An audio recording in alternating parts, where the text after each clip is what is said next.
With the introduction of GST from July 1st, interstate transportation of goods would become more efficient, and amongst all, the logistics sector compromising inbound and outbound segments of manufacturing and services supply chains is likely to get the much-needed boost. My colleague Neha Tyagi spoke exclusively with Charles Brewer, who is the global CEO of DHL E-Commerce division, about what GST means for DHL and more about the company's plans. Listen in. I think the GST announcement and the planned implementation in July is overall fantastic. And as you say, probably one of the biggest news items this year from an India perspective. And I think it's another example of Prime Minister Modi's very sensible vision for the country in terms of what he wants to achieve in tackling some of the tougher decisions, communicating very clearly and making sure that he engages industries like ours to make sure it's successfully implemented. So all in all, DHL thinks it's a fantastic step forward. From an e-commerce perspective, I think it's even more exciting. So if you look at sort of some of the benefits that are going to come along as a result of it, from our perspective, you have more shipping. So today, across the 20+ states, people tend to buy within state and not cross-state. So we think that one of the outcomes of having GST in the simplified border crossing, people buy cross-border or cross-state, and that'll increase volumes, which I think is good news for people like DHL, e-commerce.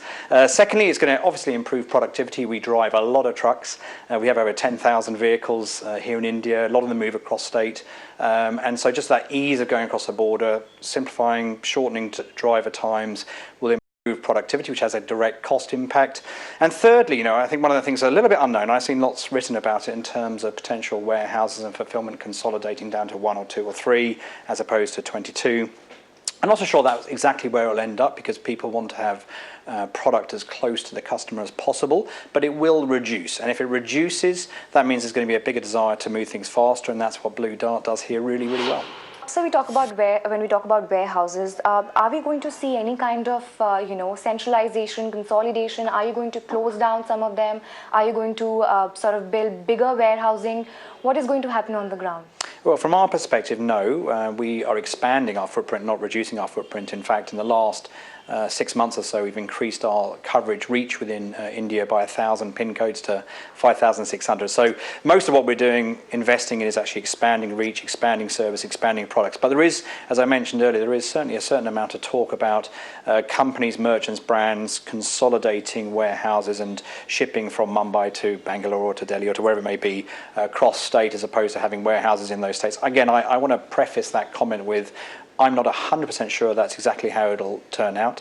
One of the trends we're seeing globally, and I think India's no different, is that people want things faster. The on-demand culture, if you want your lunch, you want it now, not in 4 hours or 10 hours. So it's getting faster and faster, and the on-demand environment is only going to grow and grow. And therefore, if you've ordered a blouse, a shirt, a briefcase, a suit, a phone, a laptop, if it comes from another state that takes 24 hours to get there, as opposed to same day, that may not be what the consumer wants. I think we'll see some consolidation, but there is also this general movement of companies moving product closer to consumer and making sure they can fulfill fast and furious and as quick as possible to the customer's delight. Well, that's Charles Brewer of DHL's e-commerce division, really talking about how they're betting big on India and how GST will be a big boon for logistics companies like them. Earlier today,